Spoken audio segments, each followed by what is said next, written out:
My girlfriend planned a public breakup so she could turn my pain into a viral video. She even told her friends my tears would be worth 10 million views. At the fountain, she gave her fake speech and waited for me to fall apart. I hit play instead. My name is Garrett. I'm 31. I work in structural engineering, load calculations, site reviews, structural assessments. It's precise work. You either get the numbers right or something fails. I like that clarity. I don't have Instagram. I don't have TikTok. I have a work email and a group chat with 3 college friends, and that's about as far as my digital life goes. I'm not hiding from anything. I just never saw the value in turning my daily existence into a feed.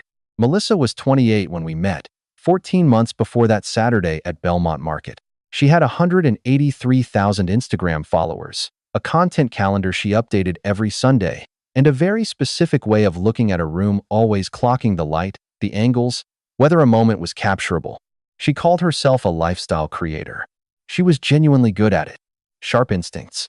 She knew what people wanted to see before they knew it themselves. I thought her energy was confidence. The kind of person who knows what she wants and builds toward it. For a while, that read as ambition. From early on, she wanted couple content. Nothing aggressive at first, a photo at dinner, a quick story clip, something casual. I said no. She'd let it go, come back to it a few weeks later from a different angle. A candid in the kitchen. Us on a Sunday morning kind of thing. I always said no. She always said she understood, that she'd never post anything with me in it without asking first. She said she respected my privacy. She said it often enough that I never questioned it. That should have told me something. We moved in together 8 months in. My name on the lease. I covered the deposit first and last month, $4,200, and didn't think much of it. The apartment made sense. The relationship felt like it was going somewhere. What I didn't track closely enough was the money. I covered 60% of rent every month. $1,450 from me, $960 from hers. She was a content creator with variable income brand deals that paid out inconsistently, she said, so I figured a flexible arrangement made sense. I told myself it would balance out eventually. It didn't. In 14 months together, I covered rent 11 times. She covered it once the same month. A $3,000 to $1,000 check from a brand called Style Forward cleared her account. Every other month, she said she was reinvesting in the channel. I transferred the money on the first and didn't push back. 11 months. I didn't sit down and count it until the night everything changed. Then I couldn't stop. Wednesday evening. I got out of a site review 40 minutes early and drove straight home. The front door was unlocked. I could hear voices before I even got my keys out. Melissa's laugh and at least 2 others. Brooke, I figured. Maybe Whitney. They hung out a few times a week, usually in the living room with snacks and whatever project Melissa was working on. I almost walked straight in. I don't know what made me stop in the hallway. Maybe the tone. It wasn't the loose, overlapping conversation of people catching up. It was focused. Someone was talking through something specific. I stood there and listened. It was Melissa's voice, clear and steady. Okay, so Belmont Market, Saturday, fountain area. Brooke, you're on the tripod behind the planter, keep it low so it reads like a hobby setup. Whitney, coffee stand, phone in the stabilizer, angled out about 15 degrees. Jenna, produce stall on the left. You'll have the widest shot from there. A pause. He doesn't know any of you will be there. Then Brooke, what if he just shuts down? Like, doesn't give you anything? Melissa didn't hesitate. He won't. But if he does, that's its own content. Emotionally unavailable boyfriend. That angle works too. Another pause. And if he gets upset? Even better. I stood in that hallway for a long moment. The voices kept going, camera settings, timing, what caption might work. I heard my name twice more. Casual. Like a variable in an equation. I didn't go in. I set my bag down quietly, turned around, and walked back out to my car. I sat there for about 10 minutes. Then I noticed my phone, which I'd left charging on the coffee table that morning. I'd left the voice memo app open. The red dot had been running the whole time. My phone was on that table. The voice memo app was recording. She didn't know that either. I drove around for 20 minutes, then went back home. Melissa was in the bedroom on a call. I picked up my phone from the coffee table, went to the kitchen, and hit stop on the voice memo. 22 minutes and 14 seconds. I put in one earbud and listened to the whole thing standing at the kitchen counter. The first 10 minutes were logistics. Camera placement, lighting, timing, Rook had questions about the tripod angle. Jenna wanted to confirm her position relative to the planter. It was produced. Thought through. The kind of planning you do when you've done this before. Then it got worse. Melissa's voice, easy and certain. The key is making it look completely real. He can't know it's coming. That's what makes the reaction genuine. Then, if he cries on camera, that video hits 10 million easy. If he gets angry, we frame it toxic behavior, emotional volatility, the whole thing writes itself. A short laugh. Either way, we get content. Brooke again. What if he just takes it calmly? Melissa. He won't. He never does. I stood there and let that land. She wasn't just planning to stage a breakup. She was planning to use whatever I felt, grief, anger, confusion, as raw material. My reaction was the product. I was the product. I saved the file to cloud backup at 11:47 p.m. Then I opened the bank app. I wasn't looking for anything specific. I just needed to see the numbers clearly. I pulled up 14 months of statements. The rent transfer on the first of each month, my name, $14.50 each time. I counted the ones where the transfer came from my account only. 11. I counted the 1 month she'd covered it. Same week, the style forward check cleared $3,000 in, rent paid 2 days later. Every other month. Reinvesting in the channel. I kept scrolling. March, 8 months ago, she told me she was tight that month. Asked if I could cover her half too while she waited on a delayed payment. I had. Then I found a charge from a camera equipment retailer, same week. $1,200. A lens, most likely, given what she shoots. She knew the money was coming. She chose where it went. I sat at the kitchen table until past midnight. The apartment was quiet. Melissa had gone to sleep. I looked at the transfer history one more time. 15 months of rent, 11 of them on me, and I felt something settle in my chest. Not anger. Something colder than that. Thursday morning, I texted Brooke. Nothing suspicious. Just, hey, is Melissa doing okay? She seemed a little off last night. Brooke replied 11 minutes later, she'll be fine. Saturday will be good for her, I think. I read it twice. Then I took a screenshot and put my phone face down on the desk. Brooke had no idea she'd just confirmed everything. I saved that text without replying. Friday evening, Melissa cooked dinner. Pasta, the kind I actually like, with garlic bread on the side. She asked about my week. She laughed at something I said.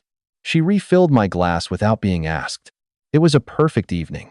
Easy, warm, the kind of night that used to make me think we were solid.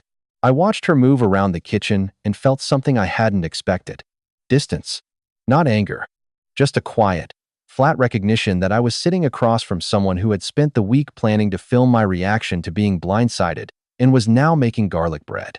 Every warm moment we'd had, every dinner, every Sunday morning, every time she'd squeezed my hand after a hard week at work, I ran back through all of it, trying to find where the performance started and the actual person ended. The problem was I couldn't find the line. And that was worse than finding it. She went to bed around 10. I stayed at the kitchen table and opened her Instagram. I wasn't expecting to find what I found. I was looking for the obvious stuff, us together, something I'd missed. What I found was more deliberate than that. 3 posts in the past month alone, each one about relationships. Vague enough to be relatable, specific enough to feel personal. Captions like, "Love is never easy, but it's always worth it." 34,000 likes. Another one. "Growth means choosing the relationship even when it's hard." Posted 4 days after the argument we'd had about her wanting me to appear in a campaign photo. 28,000 likes. A brand tag in the corner. I scrolled back further. 7 posts over 14 months, each one clearly drawn from something real between us. The week I'd had a health scare, a routine scan that came back unclear. 2 days of waiting before it resolved. She'd posted about supporting a partner through uncertainty. My face was in one of the photos, cropped to the shoulder, untagged. A wellness brand's hashtag sat in the caption. She had monetized my 2 worst days of the year. I counted the brand tags across those 7 posts. At least 3 paid partnerships, each one attached to content pulled from our private life. I hadn't agreed to any of it. I hadn't known any of it existed until that Friday night at the kitchen table. The camera on her phone wasn't just for the market on Saturday. It had been running the whole time. I didn't confront her. I didn't wake her up. I didn't send an angry text I'd regret. Instead, I backed up the voice memo to a second cloud location in my laptop. I screenshotted every relevant post with the timestamp and engagement numbers visible. I screenshotted the brand tags. I moved my passport, my lease copies, and my work documents to my car. By 11:30, everything I needed was either saved or out of the apartment. I didn't tell anyone what I was doing. I didn't need to. I just needed Saturday to come. Saturday morning, 6:47 a.m. Melissa was still asleep. I sat at the kitchen table with my laptop open and my phone next to it. I opened the voice memo one final time. 22 minutes and 14 seconds. I didn't listen to all of it again. I knew it well enough by now. I went straight to the 3 lines I'd noted the night before, and I read them back slowly. The key is making it look completely real. He can't know it's coming. If he cries on camera, that video hits 10 million easy. He'll never take it calmly. He never does. I typed all 3 into a note on my phone. Then, I closed the note, opened my cloud storage, and confirmed the backup. Voice memo, saved. Bank screenshots, saved. Instagram archive with timestamps and brand tags, saved. Brooke's text, saved. Everything in 2 locations. She said I'd never take it calmly. I read that line one more time. Then, I put my phone in my pocket and got dressed. 22 minutes of audio. My own apartment, my own phone. I had everything I needed. I got to Belmont Market at 1:15, 45 minutes before Melissa's text had told me to be there. I bought a bottle of water from the vendor near the entrance and walked a slow loop through the market. Casual. Just a person moving through a Saturday crowd. Brooke was already at the planter near the fountain. The tripod was set up low, dressed with a camera bag next to it, the kind of setup that reads as a photography hobby if you don't know what you're looking at. She was adjusting the angle when I passed, maybe 30 feet away. She didn't see me. I kept walking. Whitney was at the coffee stand on the east side of the fountain. Phone and a handheld stabilizer, angled out at roughly 15 degrees, exactly as planned. She had a cup in her other hand. She looked like she was just waiting for a friend. I bought nothing at the coffee stand. I moved left toward the produce stalls. Jenna was there, 3rd stall from the corner. Wide angle from that position, the best sight line in the whole market. She was looking at something on a table when I passed. She didn't look up. Everything Melissa had described in that living room on Wednesday was right in front of me. 3 positions, 3 angles. The whole setup assembled and running, exactly on schedule. I stopped near the water vendor, took a sip from my bottle, and looked at the fountain. The Saturday crowd moved around it in every direction. Families, couples, people with coffee, and dogs and strollers. A normal afternoon. Jenna had the widest angle in the market. She just didn't know who she'd end up capturing. I stood there and thought about what happened if I said nothing. Melissa would deliver her speech. I'd react confusion, probably, maybe hurt, and 3 cameras would catch every second of it. By Sunday morning there'd be a video, my face, or close enough to it. My reaction, real and unguarded. Attached to a brand deal. Captioned with something about growth and hard choices. She had 183,000 people who trusted her version of things. I'm a structural engineer. I have no public platform, no following, no way to tell my side at any kind of scale. If that video landed the way she planned it, it would define how her audience saw me, and I had colleagues who moved in adjacent circles, people who followed lifestyle accounts and might recognize a face even without a tag. The cost of saying nothing wasn't just the relationship. It was handing her my image, my privacy, and my dignity gift wrapped, on camera, on a Saturday afternoon, and walking away with nothing. I finished the water. I checked the time. 1:41 p.m. I watched Brooke adjust the tripod one more time from across the market, and I made my decision. The plan wasn't complicated. That was the point. I didn't need a counterscript. I didn't need a speech prepared, or an audience, or any of the things she'd spent a week arranging. I just needed to do the one thing she had already decided I was incapable of. She'd built her entire production around my reaction. She needed emotion, grief, anger, defensiveness, anything she could cut into 60 seconds of watchable content. The script only worked if I performed my part, so I wouldn't perform. Whatever she threw at me, I'd give her the opposite. She pushed for tears, I'd give her calm. She angled for anger, I'd give her agreement. She wanted a scene, I'd give her a conversation that ended quietly and went nowhere. You can't make a viral breakup video out of a man who simply says okay and walks away. The simplest way to ruin a performance is to refuse to be in it. I knew what she'd do when the script stopped working. I'd heard it on the recording. If he takes it calmly, that's its own content, emotionally unavailable boyfriend. She had a backup angle ready. She'd probably use it. That meant there was a version of this where I walked away from Belmont Market, and woke up Sunday to a video framing me as cold, checked out, incapable of showing up for someone I claimed to love. Her audience would see whatever edit she chose. 183,000 people who had no reason to question her version. I sat with that for a while. Then I thought about the voice memo. 22 minutes of her planning session, saved in 2 locations. The bank statements. Brooke's text. The Instagram posts with brand tags and my untagged face. None of that disappeared because she posted a video. It was all still there, time-stamped, intact, waiting. She could tell her audience whatever she wanted. The recording was still on my phone. I wasn't trying to win online. I was trying to stop the bleeding and walk away clean. Whatever she posted after, I could handle. What I couldn't undo was handing her a genuine reaction on camera, unguarded, in front of a Saturday crowd, attached to a paid partnership that had a price I wasn't willing to pay. At 1:47 p.m., my phone buzzed. Melissa. Hey, can you meet me by the fountain at 2? I need to talk to you about something. I read it twice. The message looked exactly like a nervous girlfriend working up the courage to have a hard conversation. The slight informality of it. The vague something. The punctuation landing just soft enough to read as vulnerable. It was a stage direction. She was telling me where to stand. I looked at the message for a few seconds. Then I typed 3 words and hit send. I'll be there. That was my performance. 3 words. The only ones I'd prepared. She sent me a text that looked like a nervous girlfriend reaching out. I knew it was a stage direction. I replied, I'll be there. Then I put my phone in my pocket and walked toward the fountain. 2 p.m. Belmont Market Fountain. Saturday crowd still thick. I saw her before she saw me. Melissa was standing at the east edge of the fountain, positioned at a slight angle I recognized immediately, left shoulder forward, chin tilted down just enough to catch the light from above. It wasn't how she stood when she was just waiting for someone. It was how she stood when she was being filmed. She was wearing an outfit I'd never seen before. Dark green top, high-waisted trousers, hair down in a way she usually only did for shoots. She dressed for the video, not for a hard conversation with someone she'd been with for 14 months. For the video, Brooke was at the planter, 25 feet to my left. Tripod low, camera bag on the ground beside it. Whitney at the coffee stand, cup in one hand, stabilizer in the other. Jenna at the produce stall, phone face out.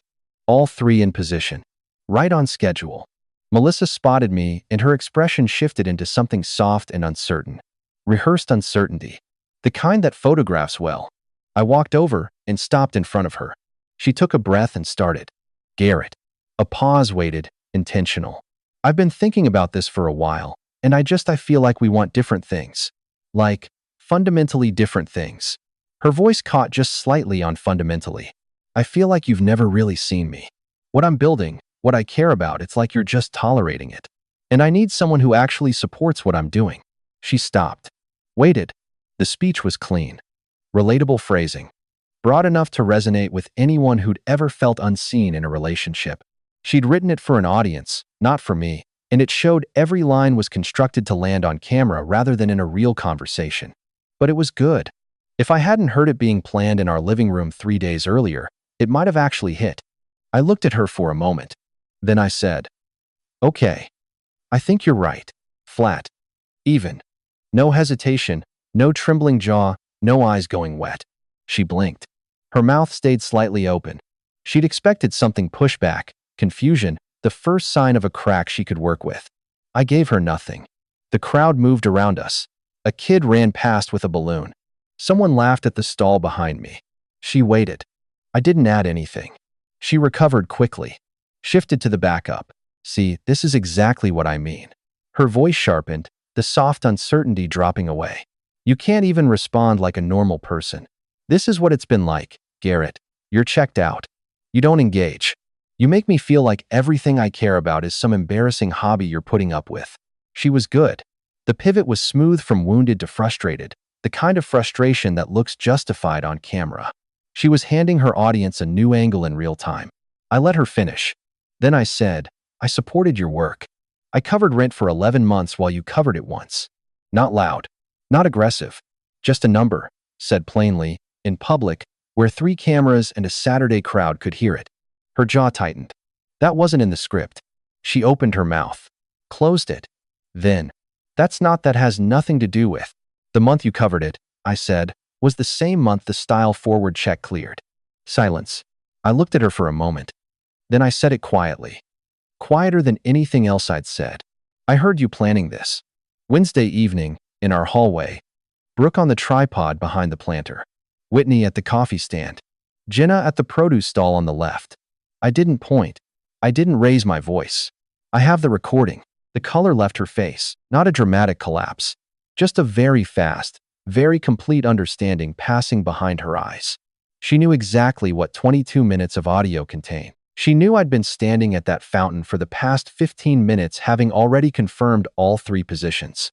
She knew the speech hadn't worked, the backup angle hadn't worked, and the one thing she hadn't planned for, the one variable she'd ruled out entirely, was standing in front of her holding everything.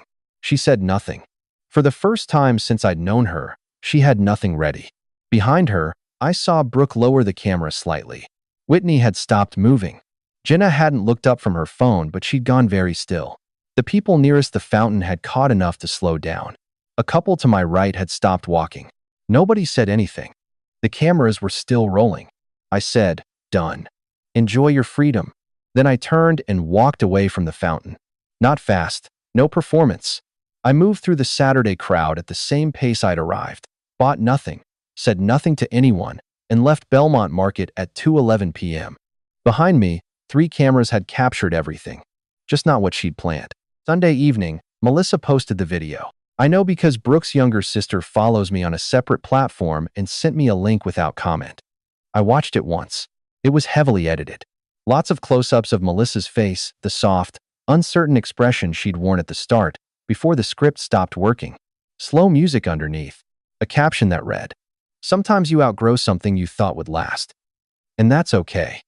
The actual confrontation at the fountain had been cut down to almost nothing. No mention of 11 months of rent. No mention of style forward. No mention of 3 cameras and a tripod behind a planter. What was left was 40 seconds of her looking thoughtful and a 15-second clip of the back of my head as I walked away. The comments asked the same thing in different ways. Wait, what actually happened? This feels incomplete. Where's the breakup part? One person wrote, "Did he just agree and leave? That's it?" That's it. 4,200 views by Monday morning. 2 of her brand partners had gone quiet, no tags, no reposts, no engagement on her last 2 posts. She'd built the video around my reaction. Without it, she had nothing to cut to. The video quietly disappeared from her feed 4 days later. About 2 weeks after that, I ran into Brooke at a restaurant near my office. She was with a friend. She saw me first and made a decision I could see her make. She came over. "You blindsided her," Brooke said. Not quietly. "You knew what was happening and you ambushed her. That was cruel." The friend was watching. 2 people at the next table had looked up. I took out my phone. I opened the voice memo and hit play. Not the full 22 minutes, just 45 seconds, starting from the part where Melissa said, "If he cries on camera, that video hits 10 million easy." I let it run. Then I stopped it and put my phone back in my pocket. Brooke said nothing. Her friend said nothing. The people at the next table said nothing. I left enough cash for my bill and walked out. Someone at that restaurant filmed the last 30 seconds of it. That clip moved through a few platforms over the following days, not viral, but enough. The comments on that one were different. Nobody asked what happened. They'd heard it for themselves. I moved out the following weekend. Took my name off the lease. Melissa's share of the rent went from $960 a month to $2410. I didn't post anything. I didn't make a statement. I didn't send a long message explaining my side to her audience or to her. There was nothing to explain that the recording didn't already say more clearly than I could. She had wanted content. She had wanted my reaction on camera, raw, unguarded, something she could shape into whatever narrative served her best. She'd planned it across a week, briefed 3 people, scouted a location, set up 3 angles, and put on a new outfit for the occasion. She got none of it. I didn't perform at Belmont Market. I didn't perform after. I didn't perform now. That was never my script. It was always hers. And when I stopped showing up in it, the whole production fell apart. She had enjoyed her freedom. I had mine.